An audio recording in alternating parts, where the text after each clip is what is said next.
Dalam kehidupan sehari-hari, ada banyak sekali zat yang merupakan senyawa asam dan basa. Contohnya, lemon dan air aki yang merupakan contoh senyawa asam, atau sabun dan sirih yang merupakan contoh senyawa basa. Untuk senyawa asam, apabila kita cicipi akan terasa asam dan akan terasa kesat di tangan. Sedangkan untuk senyawa basa, jika kita cicipi akan terasa pahit dan terasa licin ketika mengenai tangan. Pertanyaannya, bagaimana cara kita mengenali zat asam dan basa? Apakah harus kita cicipi dan kita pegang? Nah, untuk mengenali suatu zat bersifat asam atau basa, kita tidak boleh sembarangan mencicipi atau memegangnya, karena akan sangat berbahaya. Contoh, asam sulfat dengan rumus molekul H2SO4 dalam kehidupan sehari-hari digunakan sebagai air aki. Nah, bila asam sulfat ini terkena tangan, maka tangan kita akan melepuh seperti luka bakar, dan bila terkena mata, akan menyebabkan kebutaan. Contoh lain, natrium hidroksida dengan rumus molekul NaOH banyak digunakan untuk membersihkan saluran air bak cuci, yang apabila terkena tangan, akan terasa licin dan gatal-gatal, serta tangan mudah terluka atau teriritasi. Nah, maka bagaimana cara kita mengidentifikasi suatu zat bersifat asam atau basa?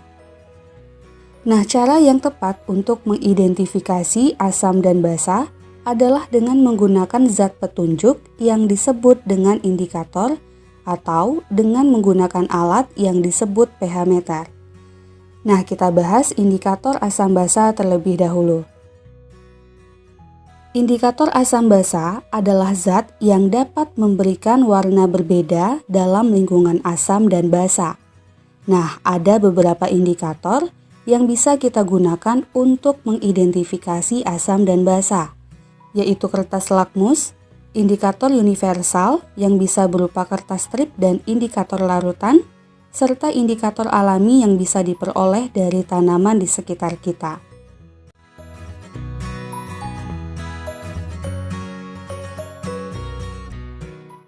Kertas lakmus adalah indikator berupa kertas yang di dalamnya terkandung senyawa organik yang dapat berubah warna pada kondisi asam dan basa.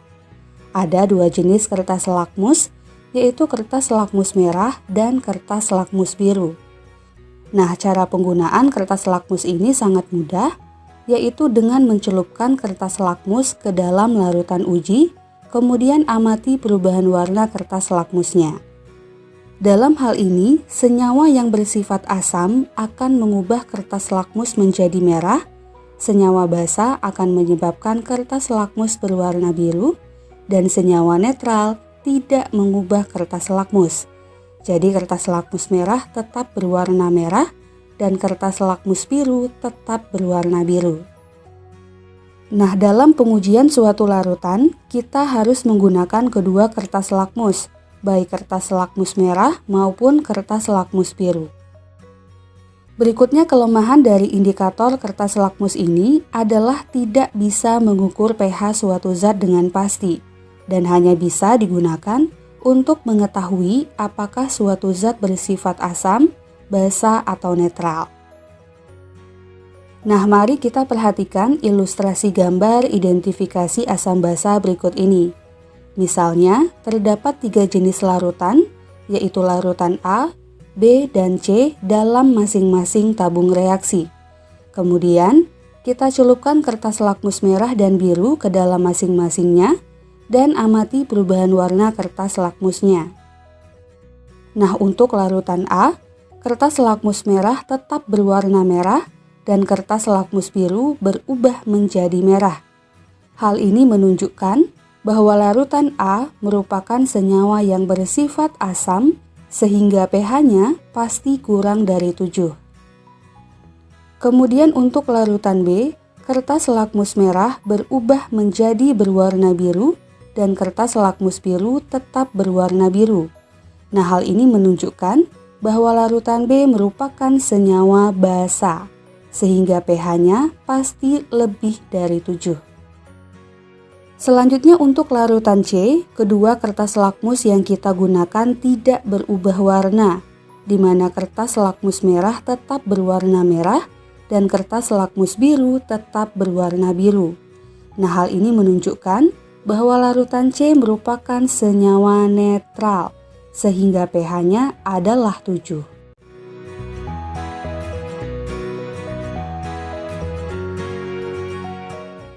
Sifat dan pH suatu larutan juga dapat ditentukan dengan menggunakan indikator universal yang merupakan campuran berbagai indikator yang dapat menunjukkan pH suatu larutan dari perubahan warnanya.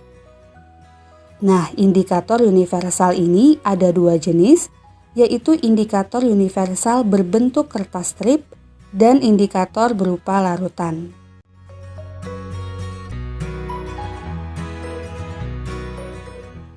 Indikator jenis ini bentuknya seperti kertas serap berupa strip dengan deretan warna seperti ini.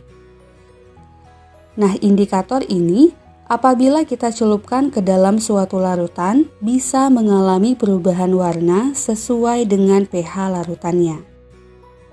Nah, ketika kita membeli indikator universal, biasanya pada bagian depan box sudah ada peta warna atau standar warna pH seperti ini. Nah, ini bisa kita cocokkan dengan warna indikator universal yang muncul ketika pengujian. Contoh, jika kita mencelupkan indikator universal ke suatu larutan, kemudian warna indikator berubah menjadi seperti pada gambar ini, maka kita cocokkan warnanya dengan peta warna yang ada di box indikator.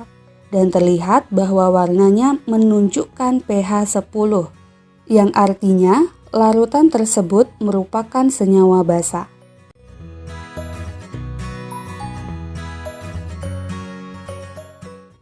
Harga suatu larutan dapat diperkirakan dengan menggunakan indikator larutan, misalnya bromthymol biru, metil merah, metil jingga, atau phenolphthalein.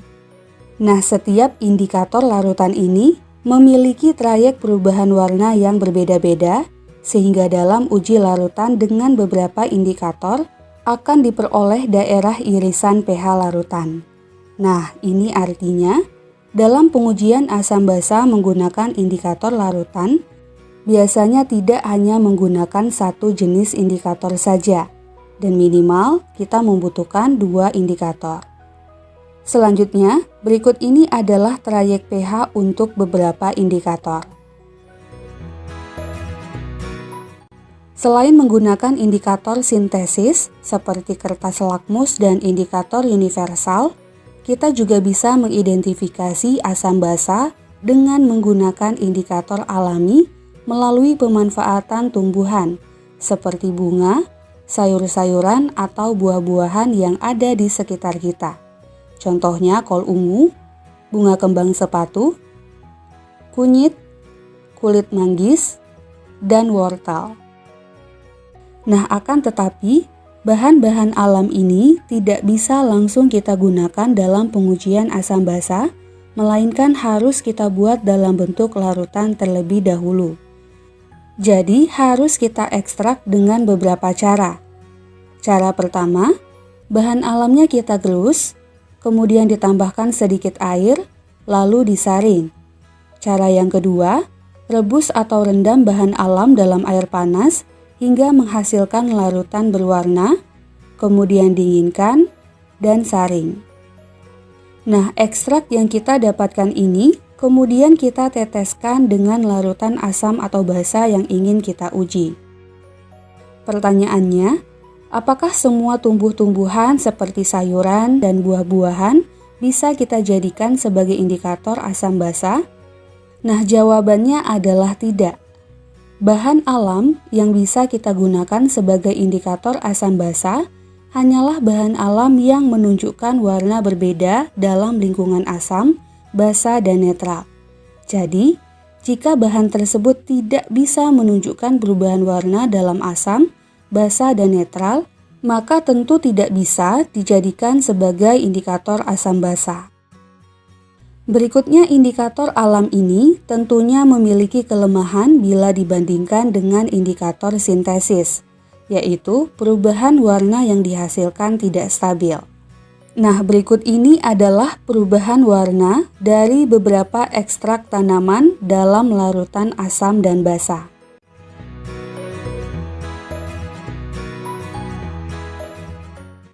pH meter merupakan suatu rangkaian elektronik yang dilengkapi dengan elektrode yang dirancang khusus untuk mengukur pH suatu larutan. Bila elektroda dimasukkan ke dalam suatu larutan, maka akan timbul beda potensial yang diakibatkan oleh adanya ion H+ dalam larutan. Nah, beda potensial ini akan menunjukkan angka yang menyatakan pH larutan tersebut. Berikut ini adalah gambar beberapa alat pH meter. Nah, jika dalam pengujian menggunakan pH meter ini, pH larutannya kurang dari 7, maka larutan tersebut merupakan larutan asam. Jika pH-nya lebih besar dari 7, maka merupakan senyawa basa, dan jika pH yang terukur tepat 7, maka merupakan senyawa netral.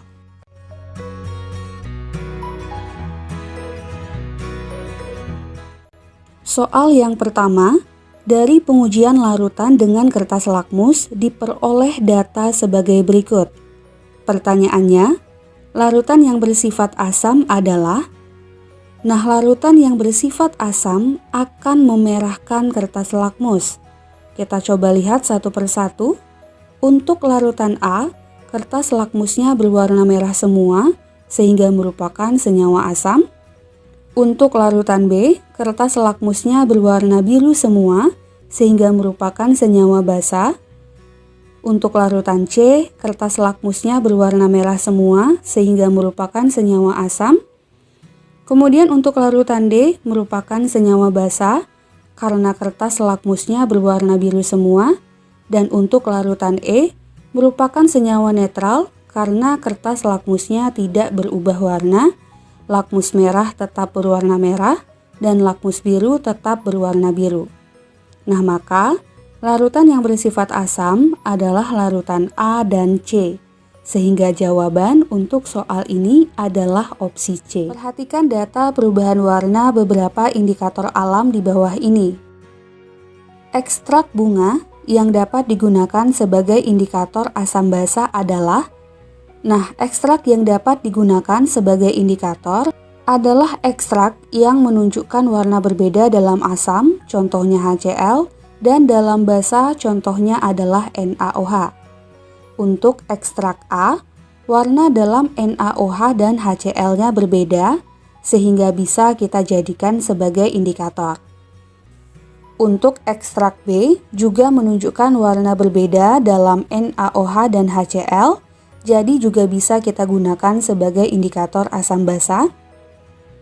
Kemudian untuk ekstrak C, tidak mengalami perubahan warna dalam NaOH maupun HCl, di mana warna ekstraknya tetap hijau sehingga tidak bisa kita gunakan sebagai indikator asam basa.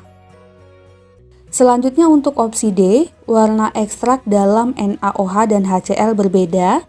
Nah, jadi bisa kita gunakan sebagai indikator asam basa.